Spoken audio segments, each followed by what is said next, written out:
Hej och välkomna tillbaka. Idag är det vecka 41 och vi ska fortsätta läsa i fjärde Mosebok, kapitel 25 och sista raden i kapitel 29 blir det. Och den här läsningen heter Pinchas och ja, det handlar om händelsen som vi läste om förra veckan. Ja, händelsen där, Pinchas och den israeliska mannen och den moabitiska kvinnan och hur han stoppade plågan som pågick. Det kommer vara lite om arvedel. Folket får arvedel i landet. Det kommer vara lite folkräkning och Josua eller Josua utnämns att ta över efter Mose som ledare. Och sen lite om de dagliga offergåvorna och offergåvorna under Jas högtider. Så ganska mycket att läsa. Så jag tänker att vi hoppar in. Och innan vi börjar i fjärde Mosebok så en påminnelse lite varför vi gör det här. Och vi har i psalm 119, för övrigt underbar psalm, hela läs den. Psalm 119, 18. Open my eyes that I may see wondrous things from your law.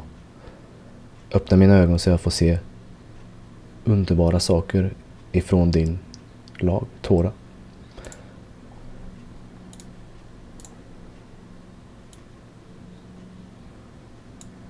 Det lär vara våran inställning också, precis som David, att lagen är någonting bra att vara tacksam över och meditera på, som psalm 1 nämnde. Inte att kasta bort och glömma bort, utan gå tillbaka till de gamla vägarna. Fjärde Mosebok 25. Now Israel remained in Acacia Grove, and the people began to commit harlotry with the woman of Moab. Det här läste vi förra veckan.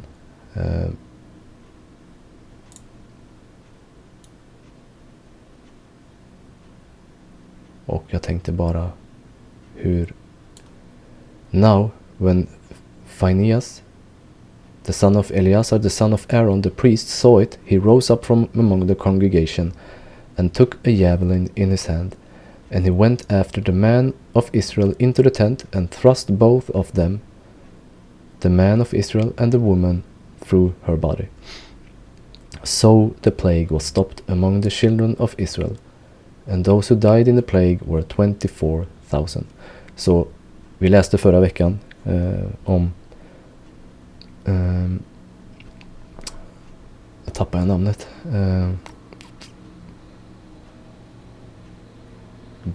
Balam. Hur han satte upp det här. Billig mat, billiga kvinnor egentligen. Och det blev en stumbling block för folket. Och Phineas, eller hur Pinchas på svenska. Pinchas, Phineas, Eleazars son, stoppade det här genom att döda 2 stycken här. Är uppmaningen att vi ska gå ut och göra det här mot dem som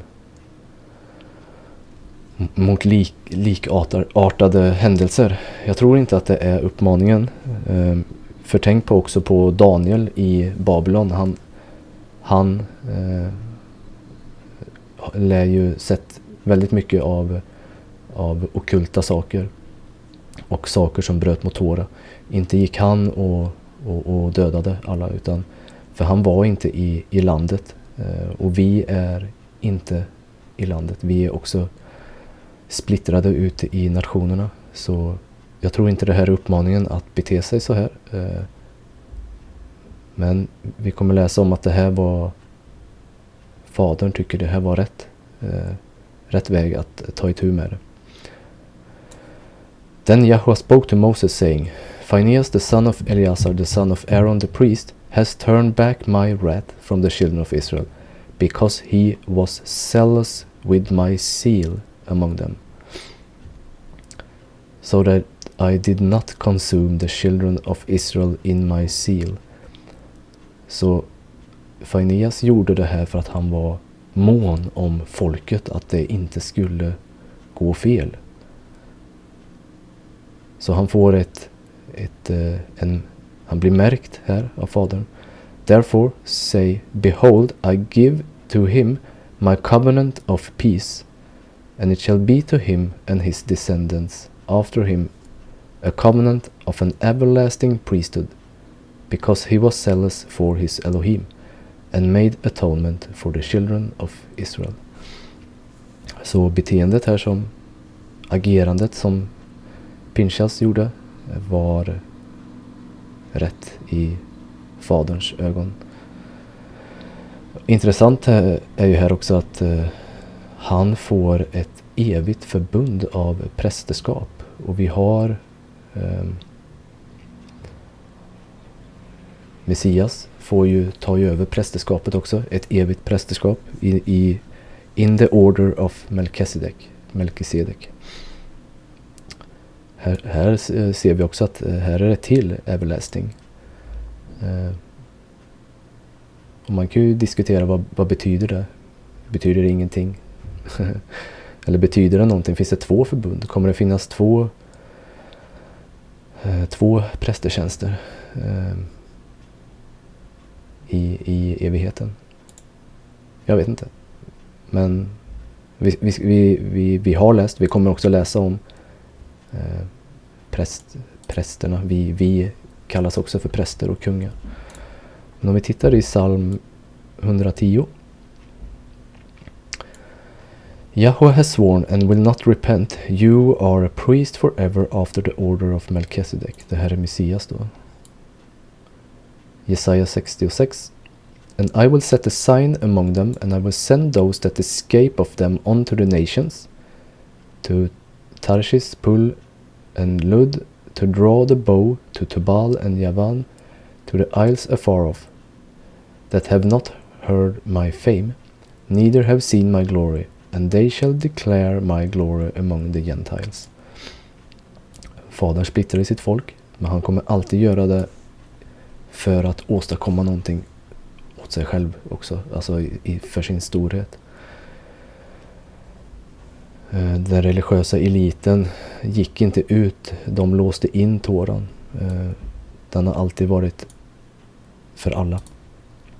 Och då måste vissa saker brytas ner, med tempeltjänst och så vidare. Måste bort för att det ska funka. And they shall bring all your brethren for an offering unto Yahweh out of all the nations, upon horses and in chariots, and in litters, and upon mules, and upon swift beasts, to my holy mountain Jerusalem, Nya Jerusalem, says Yahweh, as the children of Israel bring an offering in a clean vessel unto the house of Yahweh. And I will also take them for priests and for Levites, says Yahweh. Så här jämförs vi med präster, leviter.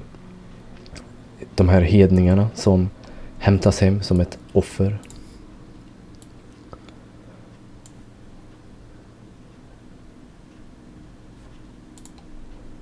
Vi har också, vi kan fortsätta på ett litet rabbit trail som man säger. Första Mäkebis, kapitel 2. Now the days drew near for Matthias to die, and he said to his sons, arrogance and reproach have now become strong. It is a time of ruin and furious anger. Now, my children, show zeal for the law, and give your lives for the covenant of our fathers. Remember the deeds of the fathers, which they did in their generation, and receive great honor and an everlasting name. Was not Abraham found faithful when tested? And it was reckoned to him as righteousness. Så det här är intressant, för här har vi 3 påståenden om Abraham då, hur han var rättfärdig. På ett ställe sägs det på grund av tro, på ett annat sägs det på grund av gärningar, och här tredje då, han blev faithful när han var testad och klarade sitt test. Så han, med andra ord, både tro och handling gjorde honom rättfärdig.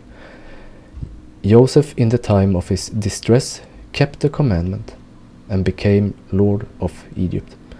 Phineas, så här nämns det en viktig händelse, lika viktig som, eller i paritet med, vad kan man säga då, patriarkerna.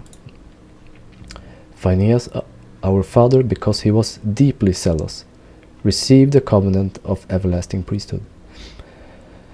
Josua, because he fulfilled the commandment, became a judge in Israel. Caleb, Caleb som var en stranger och blev inympad. Because he testified in the assembly, received an inheritance in the land. Han fick en arvedel i landet. Alltså främlingen ska få arvedel, inympade. Och det finns bara en lag för främlingen och för the native born.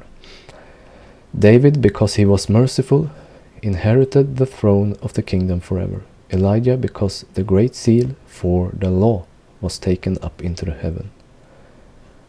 Hananiah, Azariah, and Mishael believed and were saved from the flames.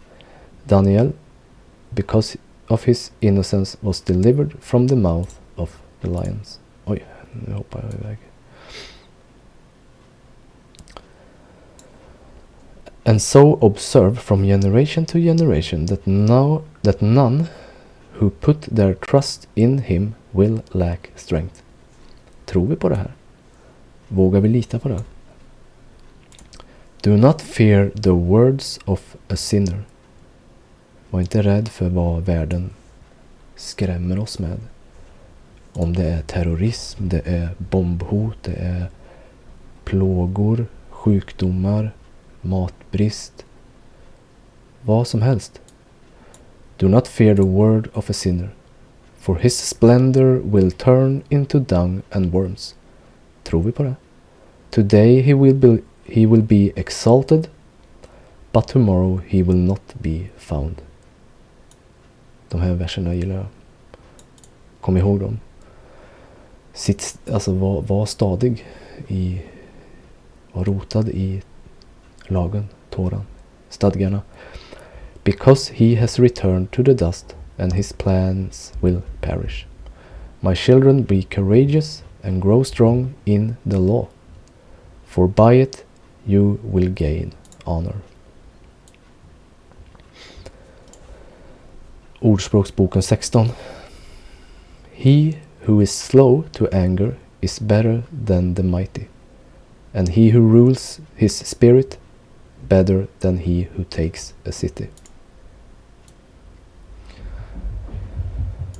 Och den här Baal Peor, det här stället de var på då när Pinchas, Phineas kommer jag säkert säga nämns på 4 andra ställen också. 4 Mosebok kapitel 31. And Moses said unto them, have you saved all the women alive? Because, behold, these caused the children of Israel, through the counsel of Balaam, to commit trespass against Yahweh in the matter of Peor. And there was a plague among the congregation of Yahweh.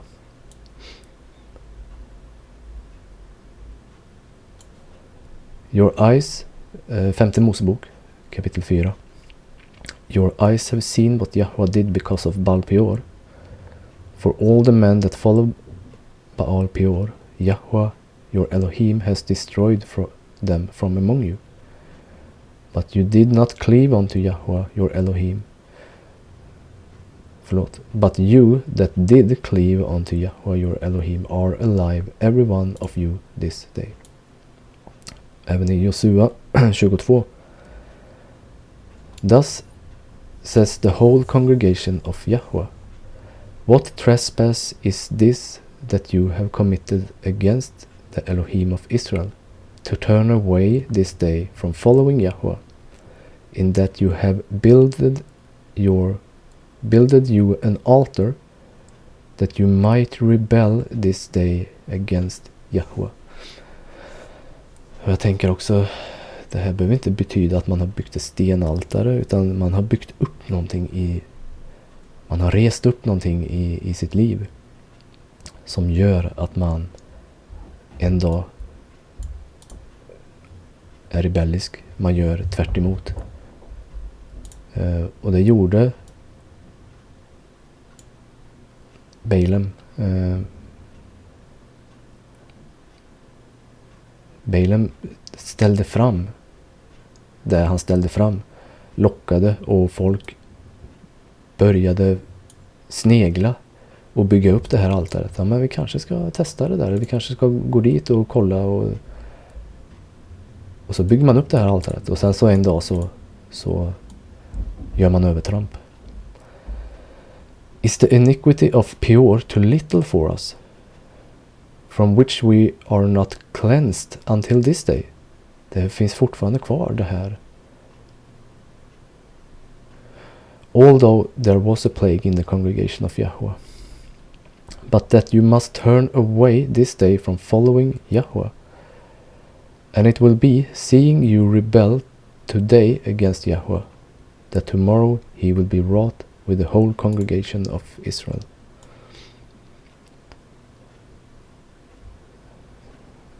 Psalm 106. They joined themselves also unto Baal Peor, and ate the sacrifices of the dead. Och det här var ju en sak de gjorde. De åt offerkött, billigt kött, och de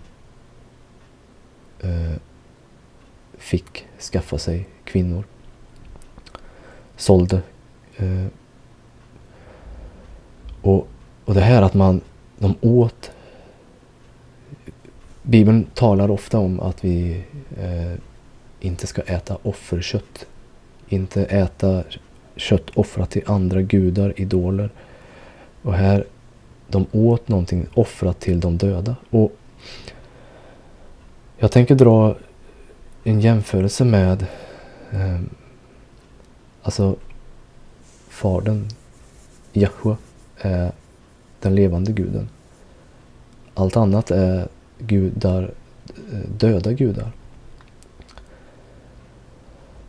Att man offrar, att man äter, att man offrar till andra idoler, till döda saker. Att man följer stadgar och bud. Att man deltar i de dödas högtider. Högtider som inte är från fadern, men som man har kanske klistrat ett kors på. Det är att äta offerkött. Att böja sig för den idolen. Att delta i de dödas offer. Och då tänker jag också på julafton och många andra saker. Det var det här de gjorde. Ja, men vi går och gör det här. De börjar inte fira jul kanske där och då, men det är, jag hoppas ni ser bilden av vad det här står för. Idoler, offerkött, sacrifices of the dead.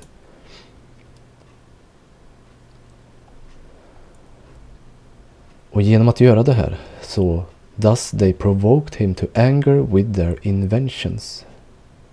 De gjorde fadern arg med deras påhitt eller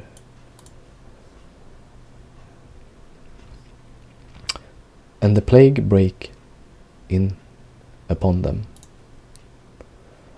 Then stood up Phineas, and executed judgment, and so the plague was stayed. And that was counted unto him for righteousness unto all generations forevermore.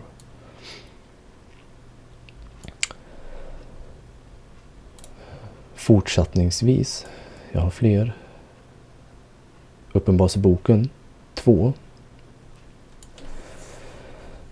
And the angel of the church of Pergamon write, these things says he that has a sharp sword with two edges.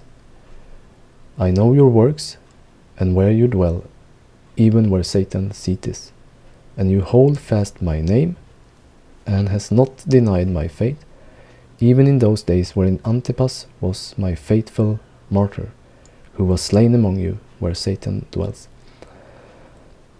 But I have a few things against you, because you have these that hold the doctrine of Balaam, who taught Balak to cast a stumbling block before the children of Israel, to eat things sacrificed unto idols, and commit fornication. Så det här är jämförelsen med att vandra utanför lagen. Och hur det ser ut kan se väldigt olika ut.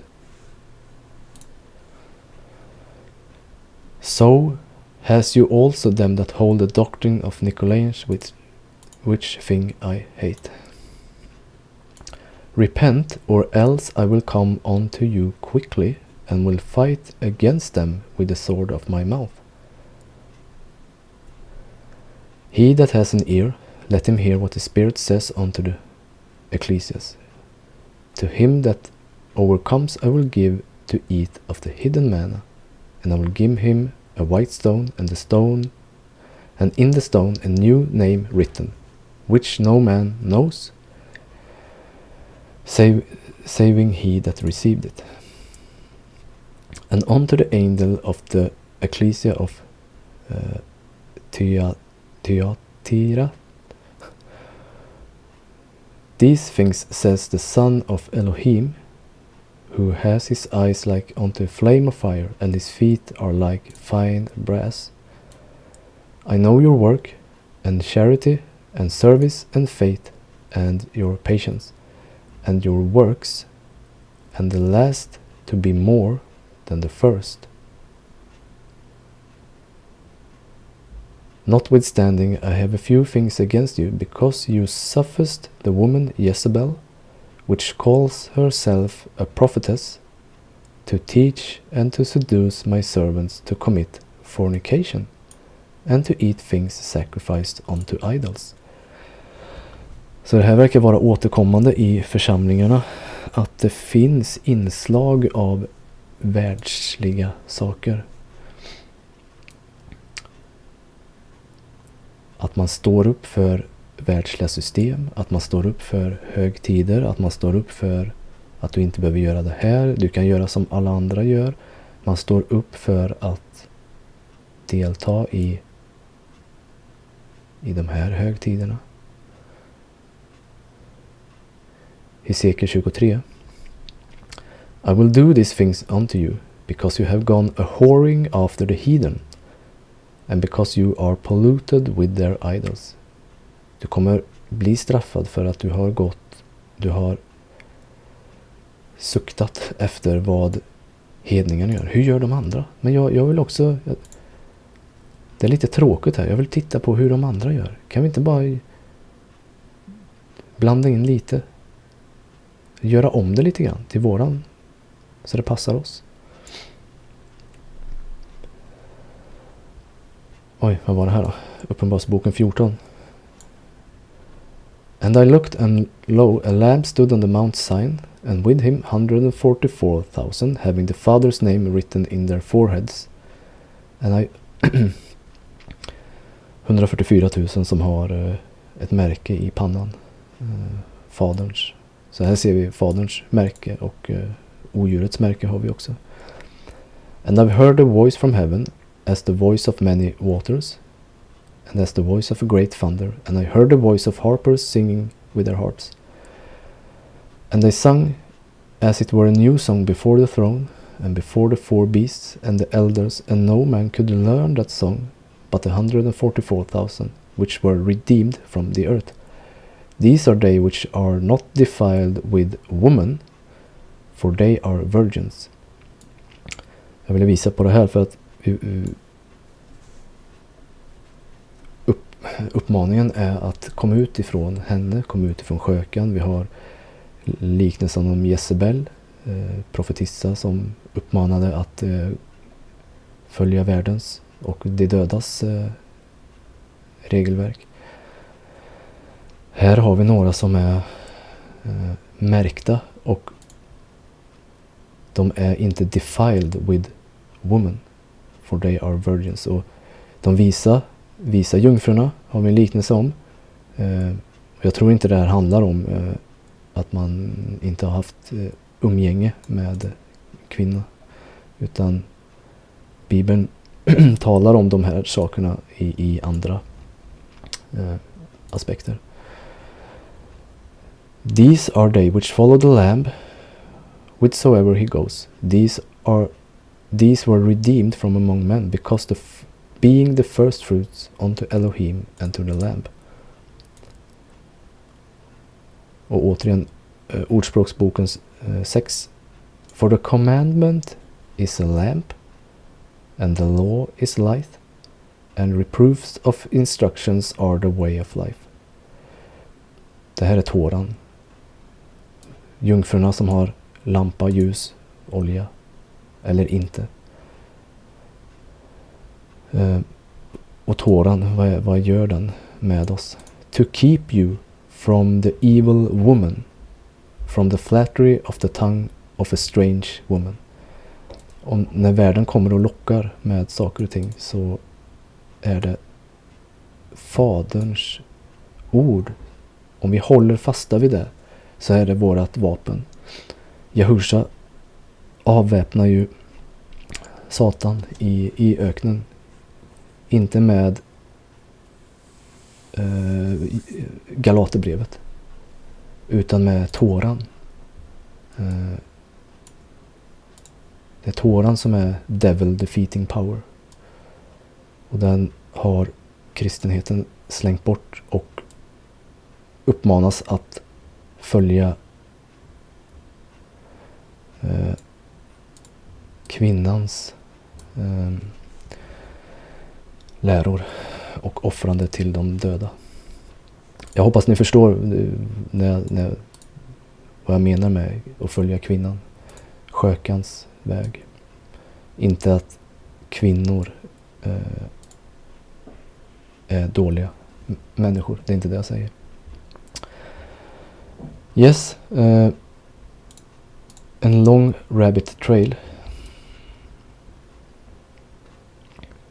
Vi hoppar tillbaka till fjärde Mosebok.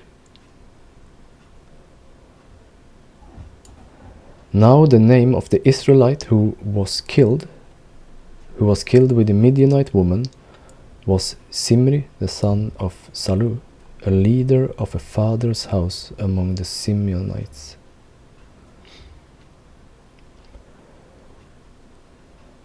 And the name of the Midianite woman who was killed was Cosbi, the daughter of Sur. He was head of the people of a father's house in Midian. Så det här var ledare. Vi har läst om ledarna för de olika stammarna. Det var en av ledarna som kom med den här kvinnan och skulle sälja henne vid tabernaklet.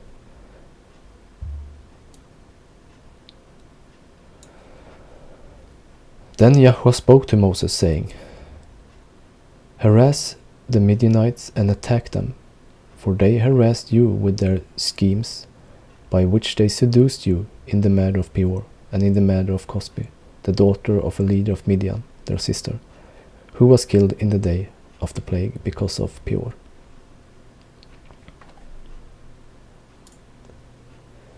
Kapitel 26.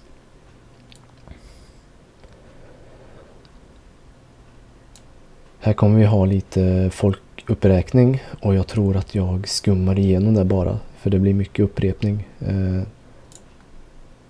Det kanske är dumt av mig att inte läsa det. Det finns med i faderns ord, och finns det med så kanske det är viktigt. Eller att man inte ska skippa det, men jag gör det ändå, tyvärr. För att dra ner på tiden lite. And it came to pass after the plague that Yahweh spoke to Moses and Eleazar the son of Aaron the priest, saying, Take a census of all the congregation of the children of Israel for 20 years old and above by their father's house, who are able to go to war in Israel. So Moses and Eleazar the priest spoke with them in the plains of Moab by the Jordan, across from Jericho, saying, Take a census of the people from 20 years old and above, just as Yahweh commanded Moses and the children of Israel who came out of the land of Egypt. Reuben was the firstborn of Israel. The children of Reuben were Hanok, the family of Hanokites. Och så fortsätter det då, familjeträdet här.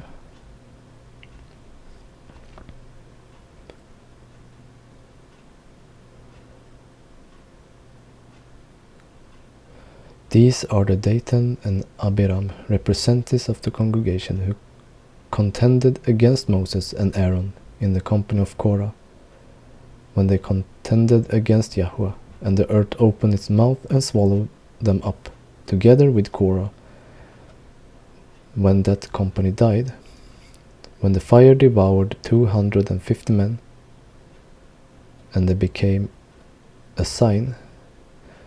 Nevertheless, the children of Korah did not die. Det här har vi också läst. Barnen dog inte. Och vi har ju läst Korah gjorde fel. Var rebellisk. Och barnen blev inte straffade. Vi har i Hesekiel 18. Behold, all souls are mine, as the soul of the Father, so also the soul of the Son is mine. The soul that sinneth, it shall die. But if a man be just, and do that which is lawful and right, and has not eaten upon the mountains. Med sådana här saker får man inte äta på ett berg. Det är inte det som vi talar om vid Sion och faderns heliga berg och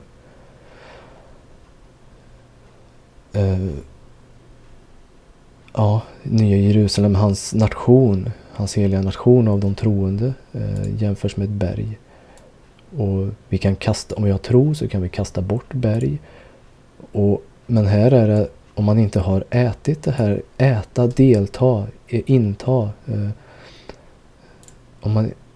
Den som inte har ätit på berg, alltså som inte har deltagit i världens läror och så vidare.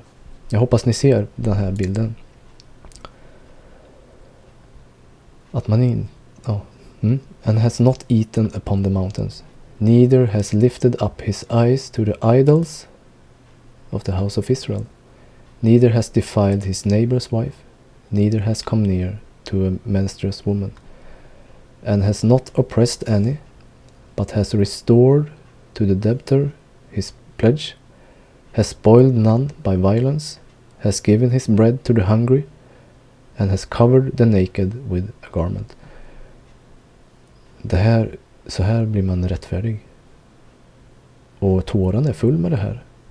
Och jag tror inte heller det här, men ska jag baka bröd och ge till någon som är hungrig, men jag menar samhället bistår ju oss med fejkbröd i affärerna, så att det är inte det här det pratas om, utan hans ord, det levande brödet.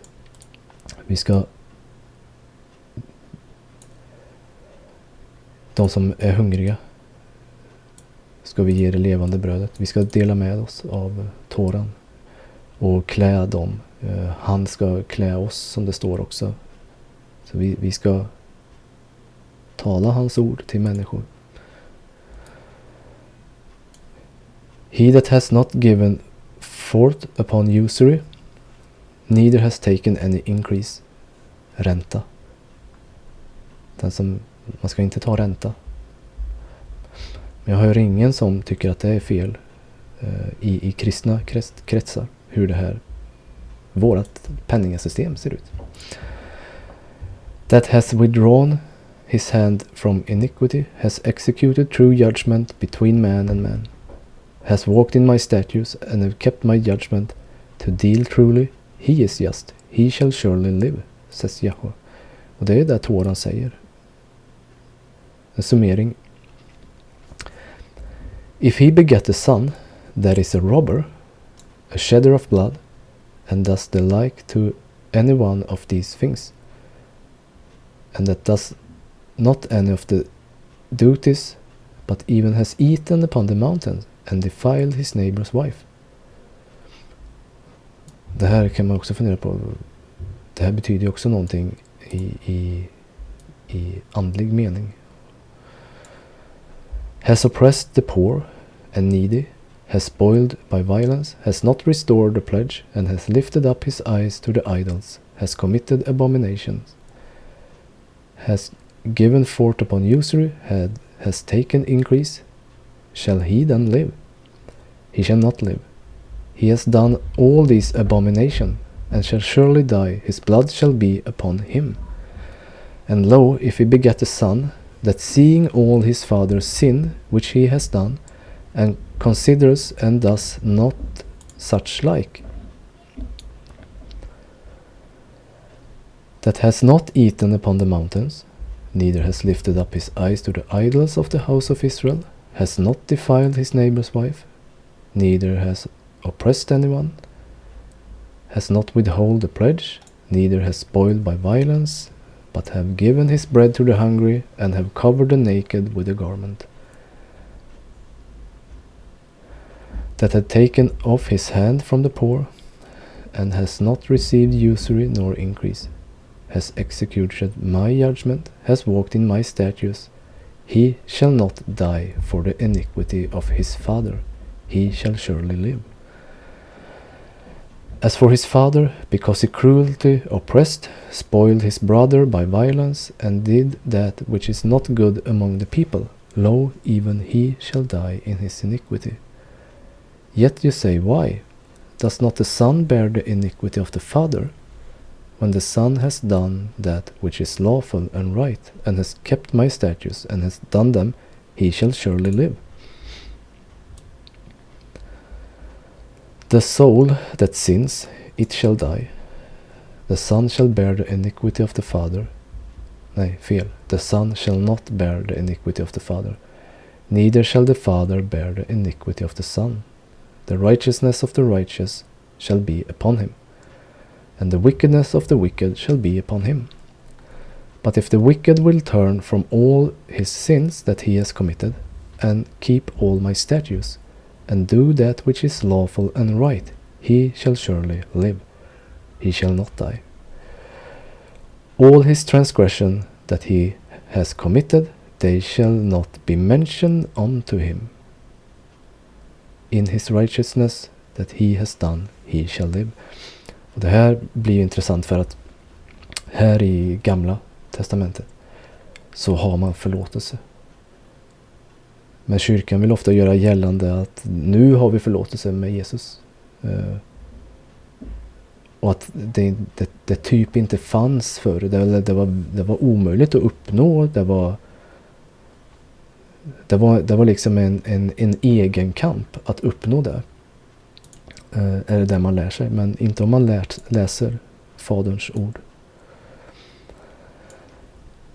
Have I any pleasure at all that the wicked should die, says Yahweh Elohim, and not that he should return from his way and live? But when the righteous turn away from his righteousness and commit iniquity, and does according to all the abomination that the wicked man does, shall he live? All his righteousness that he has done shall not be mentioned in his trespass that he has trespassed, and in his sin that he has sinned, in them he shall die.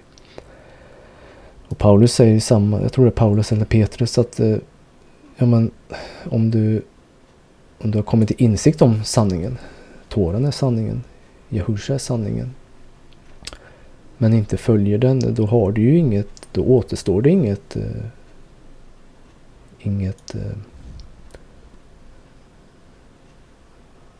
vad säger man, då finns det inget offer för synden. Då är man inte syndfri helt enkelt.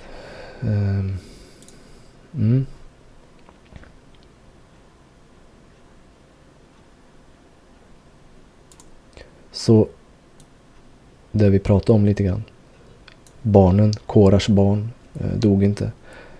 De vart inte skyldiga för vad fäderna gjorde där. Utan det är upp till var och en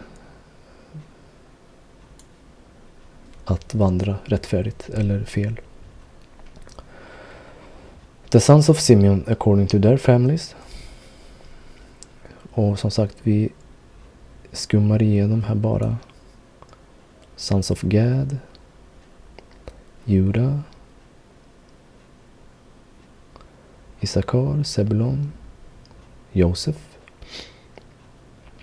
Efraim, Benjamin, Dan, Asher, Naphtali. These are those who were numbered of the children of Israel, 601,730.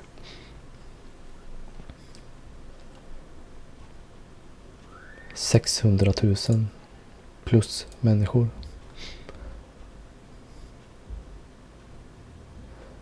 Then Yahweh spoke to Moses, saying, To these the land shall be divided as an inheritance, according to the number of names. To a large tribe you shall give a larger inheritance, and to a small tribe you shall give a smaller inheritance.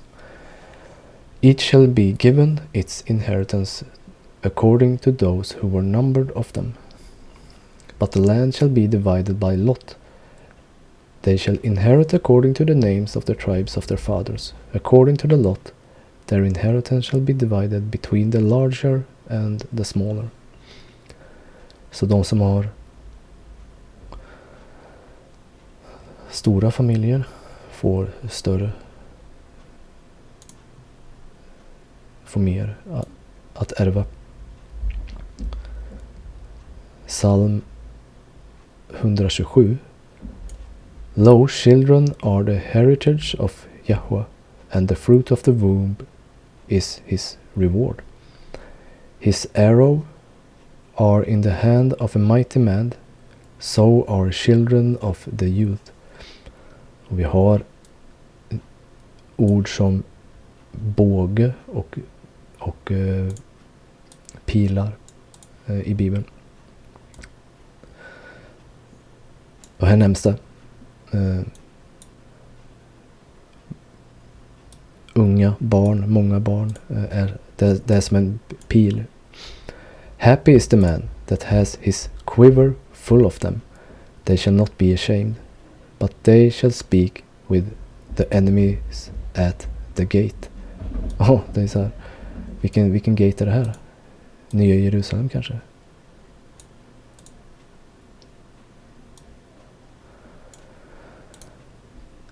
Sen det kan ju se olika ut med hur lätt man kan få barn eller inte. Men det är upp till fadern. Vi har ju Abraham och Sara. Fadern kan öppna upp wombs. Inga konstigheter. And these are those who were numbered of the Levites according to the families of Gershon, the family of the Gershonites of Kohat, the family of the Kohatites. Jag skummar igenom här också då.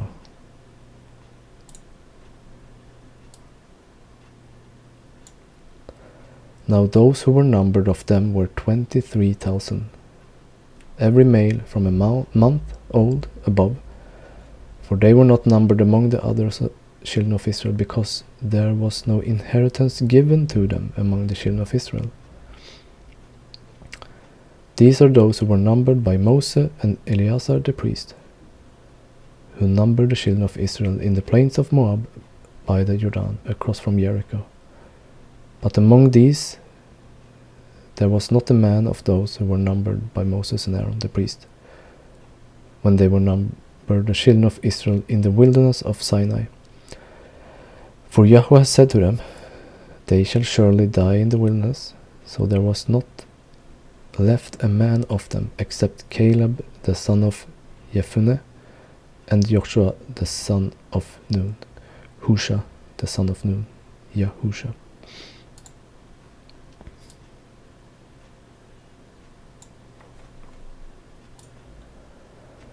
Kapitel 27.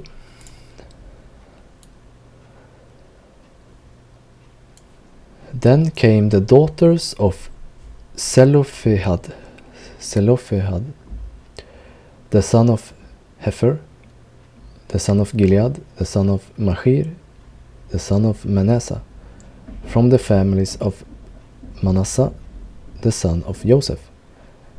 And these were the names of his daughters: Mala, Noah, Hogla, Milka, and Tirsha. En dotter som heter Noah. And they stood before Moses, before Eleazar the priest, and before the leaders of all the congregation, by the doorway of the tabernacle of meeting, saying, Our father died in the wilderness, but he was not in the company of those who gathered together against Yahweh, in company with Korah, but he died in his own sin, and he had no sons. Why should the name of our father be removed from among his family, because he had no sons? Give us a possession among our father's brothers. Det här är ju jätteintressant, för här finns det en händelse igen där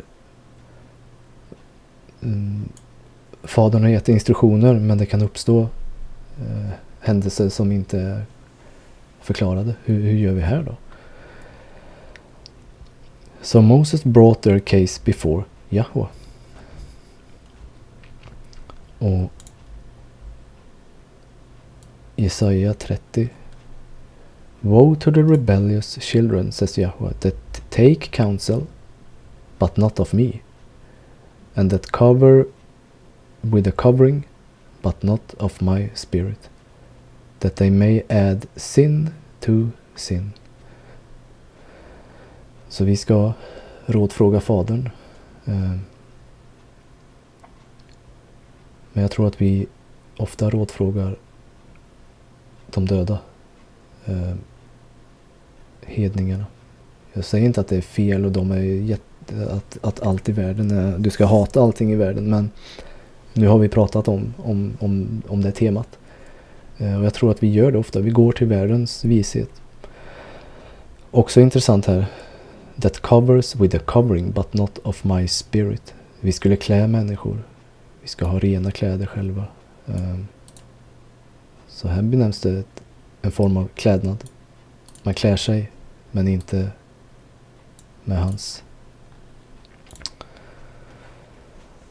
And Yahweh spoke to Moses, saying, The daughters of Zelophehads speak what is right. You shall surely give them a possession of inheritance among their father's brothers, and cause the inheritance of their father to pass to them. And you shall speak to the children of Israel, saying, If a man dies and has no son, then you shall cause his inheritance to pass to his daughter. Och vi ser ju att men ofta så glöms kvinnorna bort lite grann, eller att de inte har något värde. Men vi har flera händelser där det finns kvinnor, starka kvinnor. Jag tycker inte det saknas alltså den här bilden av att fadern bara skulle bry sig om män och att kvinnor är något underläge. Man har helt olika roller egentligen.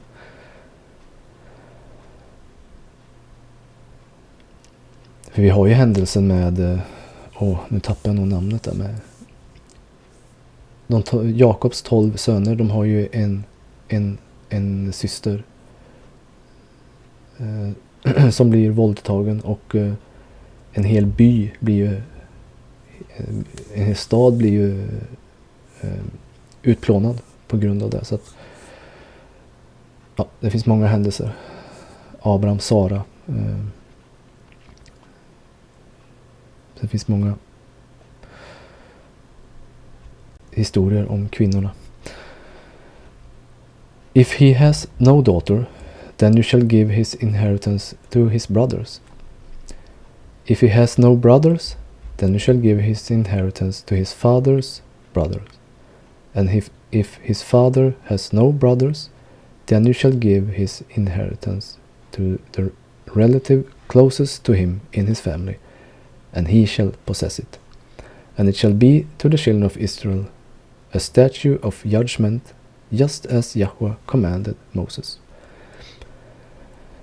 Så, ja. Har man inte några döttrar så får man ge det till sin bror. Har man ingen bror så får man ge det till sin faders bror. Så mannen kommer först före kvinnan i vissa avseenden här.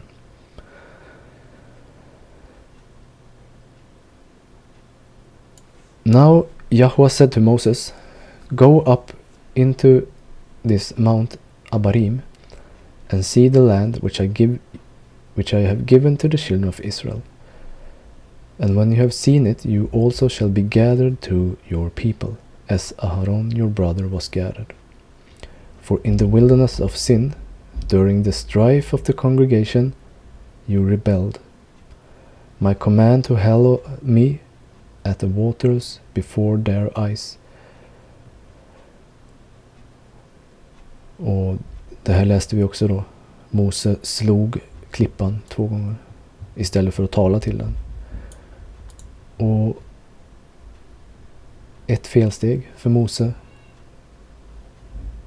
var betydligt hårdare straff än många felsteg för folket. Och han var en ledare. Så en ledare döms hårdare.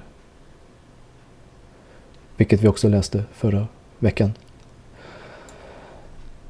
Then Moses spoke. Och det är också. Then Moses spoke to Yahweh saying, let Yahweh, the Elohim of spirits of all flesh, set a man over the congregation, who may go out before them and go in before them, who may lead them out and bring them in, that the congregation of Yahweh may not be like sheep which have no shepherd. Så reaktionen från Mose här att ja, men då måste vi ha en ny ledare. Han är inte så här, nej, är min tid över nu? Vad synd om mig. Varför gjorde jag inte så här?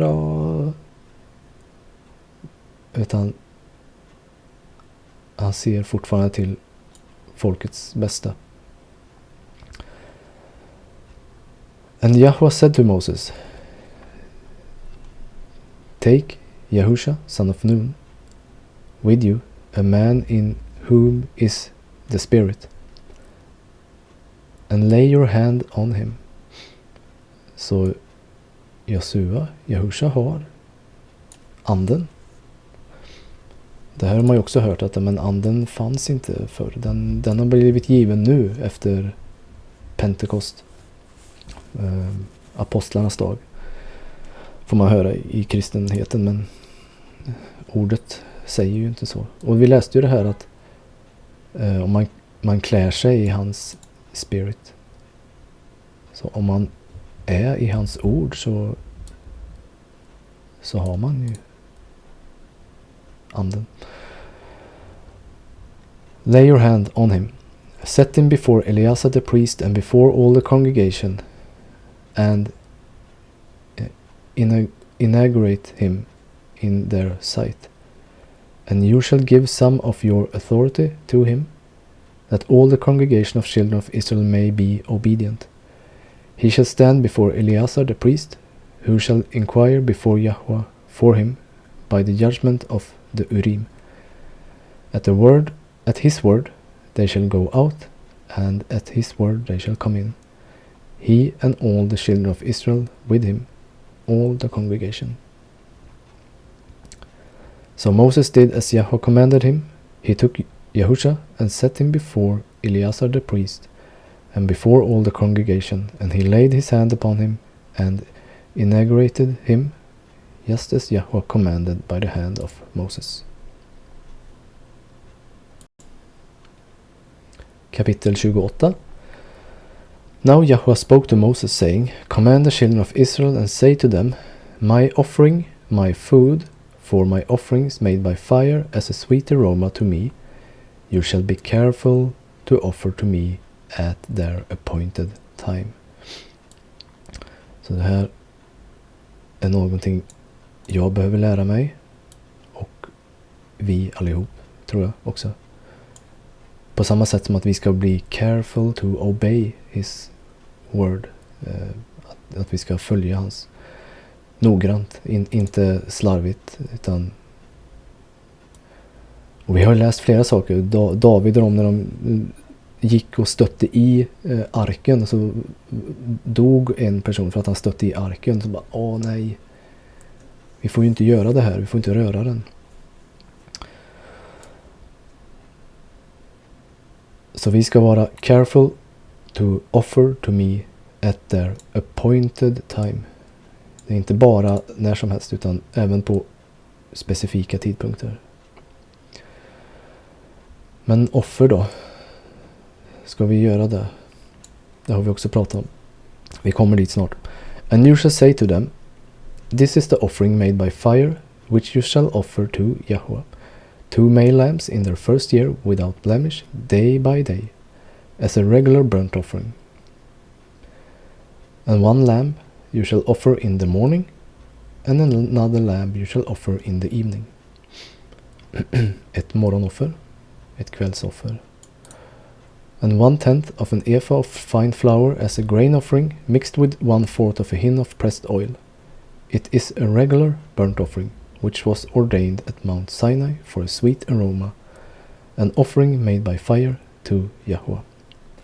Så ett ytterligare offer under dagen.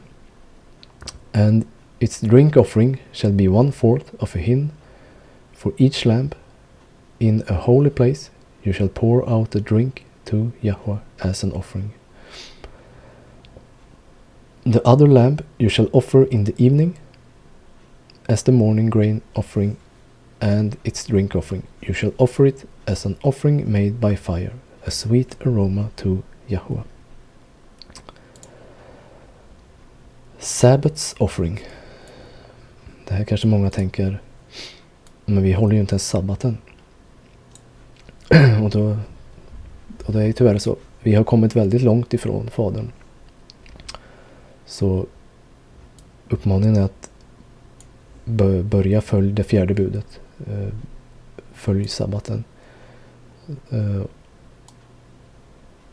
Och så nästa steg, offerdelen på sabbaten. And on the Sabbath day 2 lambs in their first year without blemish, and 2/10 of an ephah of fine flour as a grain offering mixed with oil with its drink offering. This is the burnt offering for every Sabbath, besides the regular burnt offering with its drink offering.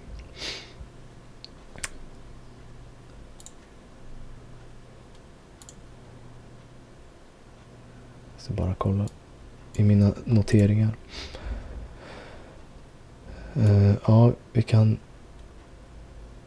Vi kan hoppa hit. Hur är det med offren då? Hosea 14. Take with you words and turn to Yahweh. Say unto him, take away all iniquity, all laglöshet, övertramp, synd, and receive us graciously, so will we render the calves of our lips. Psalm 51. For you desires not sacrifice, else would I give it. You delight not in burnt offering. Nej, men det är det han har sagt hela tiden. The sacrifices of Elohim are a broken spirit, a broken and contrite heart. O Elohim, that you will not despise. Psalm 119. Igen. Accept, I beseech you, the free will offering of my mouth, O Yahweh, and teach me your judgments.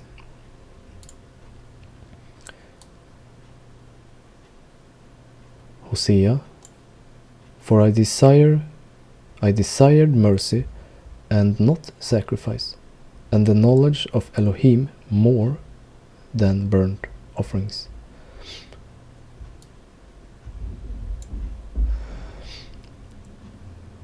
Så gör det inte till någonting automatiskt, utan jag vill ha ett liv tillsammans med dig, säger Fadern.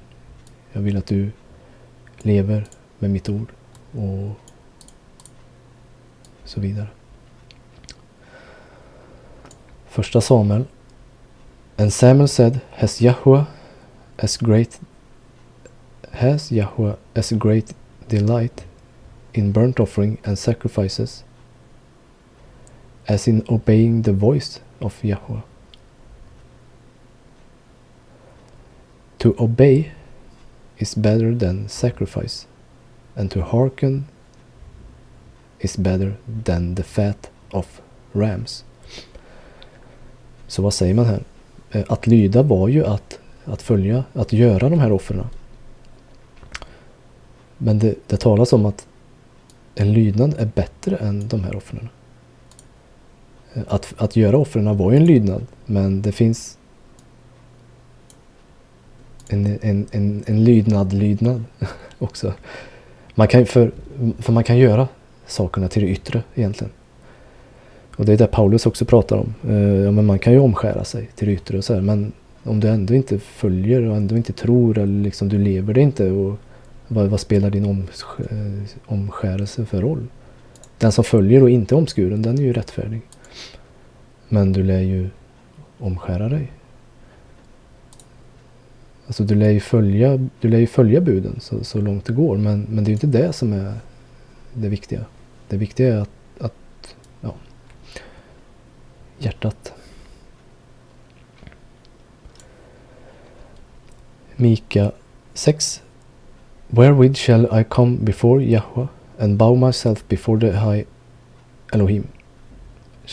Shall I come before him with burnt offering, with calves of a year old? Will Yahweh be pleasant with thousands of rams, or with 10,000s of rivers of oil? Shall I give my firstborn for my transgression, the fruit of my body for the sin of my soul? He has showed me, O man, what is good. And what does Yahweh require of you, but to do justly, and to love mercy, and to walk humbly with your Elohim. Och återigen, Paulus tar också upp hur våra offer ska se ut. Våra liv ska vara våra offer och så vidare. At the beginning of your month you shall present a burnt offering to Yahweh, 2 young bulls, 1 ram, and 7 lambs in their first year without blemish. Och för det är en högtid vid nymåne, när den nya månaden, då ska vi blåsa trumpet och ha en samling.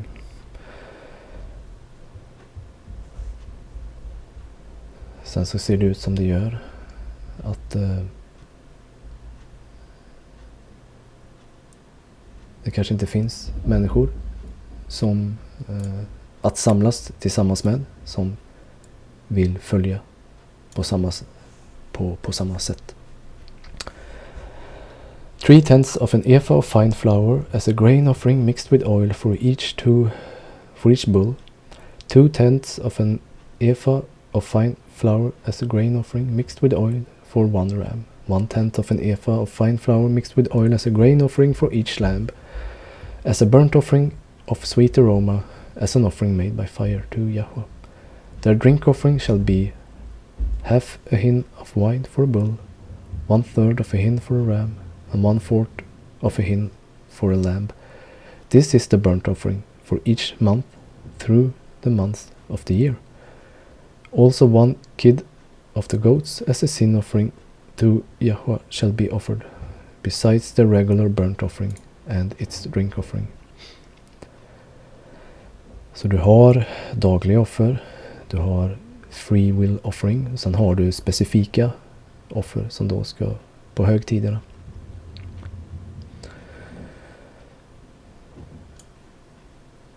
Vi kanske skummar igenom det här, för vi har läst när högtiderna är. Jag skummar igenom om själva offret ser annorlunda ut. 14:e dagen i första månaden så har vi ju Pesach, Passover.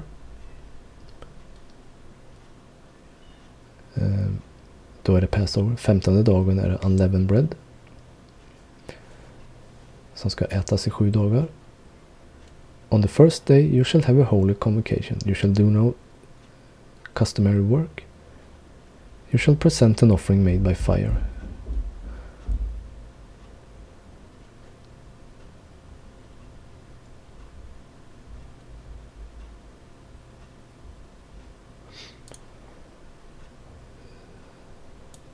Även offerings as the feast of weeks. Och det här är också, det här är Pentekost, pingst. 7 veckor efter den första sabbaten under unleavened bread. För under unleavened bread så inträder det en vanlig sabbat, och från den så räknar du 7 veckor framåt. Då kommer Feast of Weeks eller pingst, vilket är en endags högtid.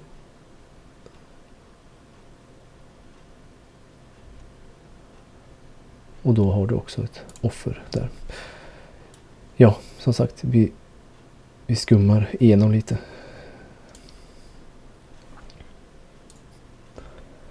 Kapitel 29, sista kapitlet.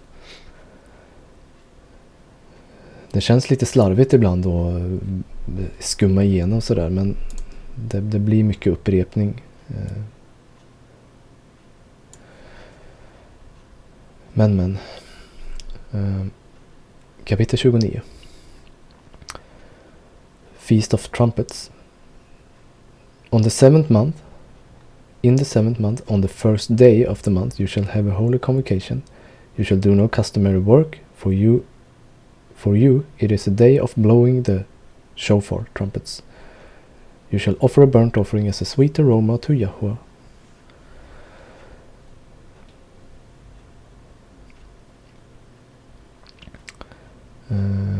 Besides the burnt offering with its grain offering, for the new moon, the regular burnt offering with its grain offering and the drink offering according to the ordinance. Och sen har vi Day of Atonement. On the 10th day of the 7th month you shall have a holy convocation. You shall afflict your souls and do no work. Och om vi läser i Targums, den arameiska översättningen. Jag vill bara visa lite om vi hoppar tillbaka till början då. And in the 7th month, in the month of Tishi, on the first of the month, you shall have a holy convocation. You shall do no servile work. It shall be a day for the sounding of the trumpets, that by the voice of your trumpets you may disturb Satana, who comes to accuse you. Så lägger en liten annan vikt i anledningen att hålla högtiden. Och fortsättningsvis då, det här med att afflict your soul. And on the 10th of the 7th month, the month of Tirshi, you shall have a holy convocation and chasten your souls by abstaining from food and drink, the bath, friction, sandals, and the marriage bed, and you shall do no servile work. Så afflict your soul, eller det här Day of Atonement, uppmaningen att fasta den dagen. Och från mat, men även några andra saker också som vi läste om här.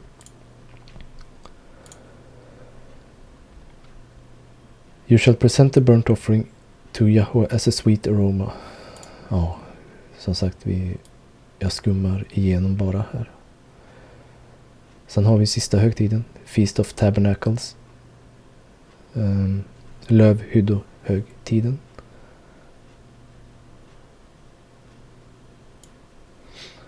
Seven days. On the second day, present 12 young bulls.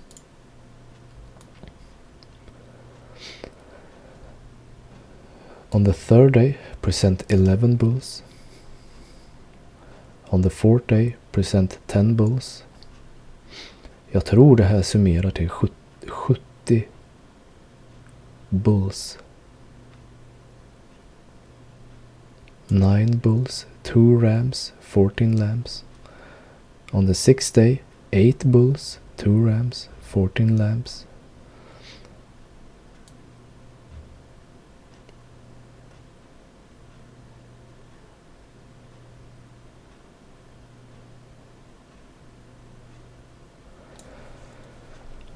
On the 8th day, you shall have a sacred assembly. You shall do no customary work. You shall present the burnt offering.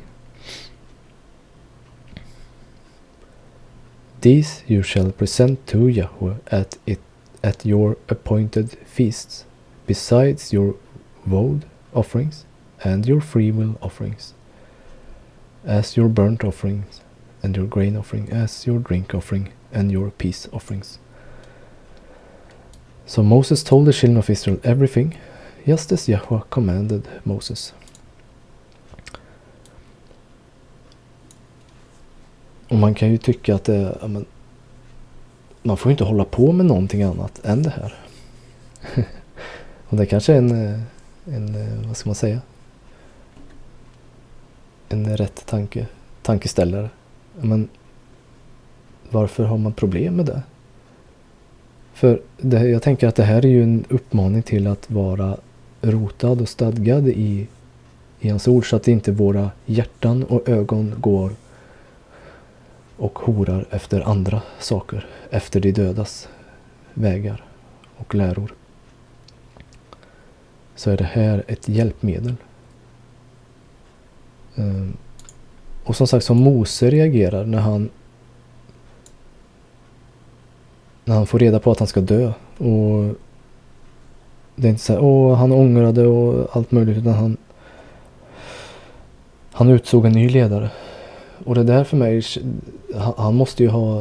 han har ju verkligen dött bort från sina egna begär och önskningar och allt möjligt.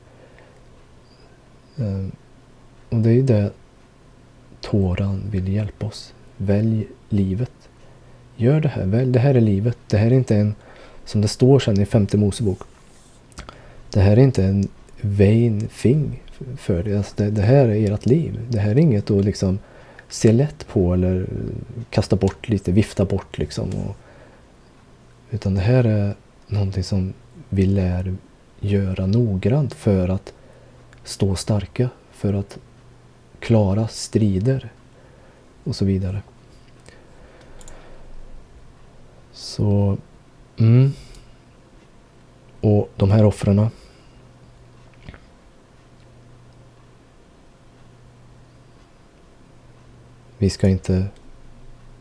vi gör inte längre det här. Men vi vet att det här står för våra böner och så vidare. Som det står om i Uppenbarelseboken. Den här incensdoften, myrran, är våra böner och våra offer. Och som sagt, 70 stycken bulls tror jag resumerar till.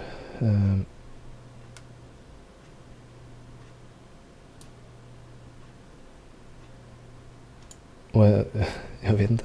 Finns det 70 nationer? Det är 7 församlingar i Uppenbarelseboken. Det kanske finns 70 nationer. Vi har den här Sakarias.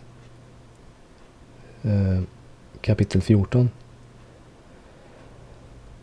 Också, det blir väldigt lustigt om man tänker att vi behöver inte hålla de här högtiderna längre i och med det Jesus gjorde på korset. Då behöver vi inte följa faderns stadgar längre. Så vi behöver inte hålla hans högtider. Och så säger Sakarias så här: And it shall come to pass that everyone that is left of all the nations which came against Jerusalem. Det här är alltså efter jag tror det här är efter 1000-årsriket, när Gog och Magog har eller om det är under 1000-årsriket. Ni får ursäkta mig, jag blir lite osäker. Jag tror det är under 1000-årsriket. Hur som helst. När Josua kommer tillbaka med nya Jerusalem, så ska han styra världen. And it shall come to pass that everyone that is left of all the nations which came against Jerusalem shall even go up from year to worship the King, Yahweh of hosts, Yahweh Sabaoth, and to keep the feast of tabernacles. Jaha, jag trodde det var julafton vi skulle hålla här.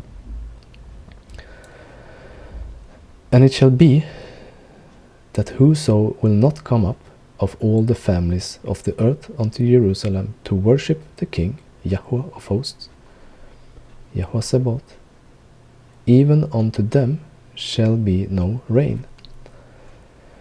And if the family of Egypt, spirituella Egypten, go not up and come not, that have no rain, there shall be the plague, wherewith Yahweh will smite the heathen that come not up to keep the feast of tabernacles. This shall be the punishment of Egypt, Sodom och Egypten, skökan, and the punishment of all the nations that come not up to keep the feast of tabernacles. Så hans högtid kommer att hållas sen i hans rike. Så varför inte hålla det nu? Kan man ju fundera på. Dessutom när han inte har sagt att det här gäller inte längre. Så uppmaningen är: följ hans ord. Börja håll hans högtider. Lägg bort lägg bort det döda.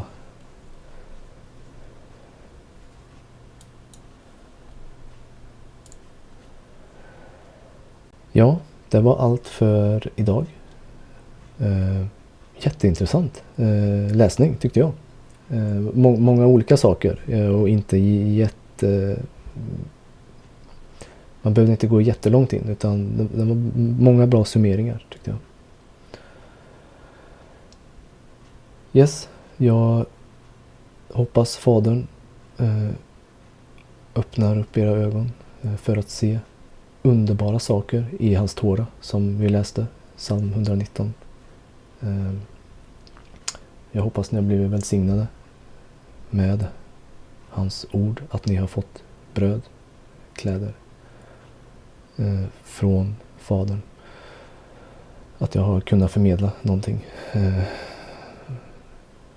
Och vi fortsätter nästa vecka. Då ses vi då. Och tills dess så får jag önska er shalom.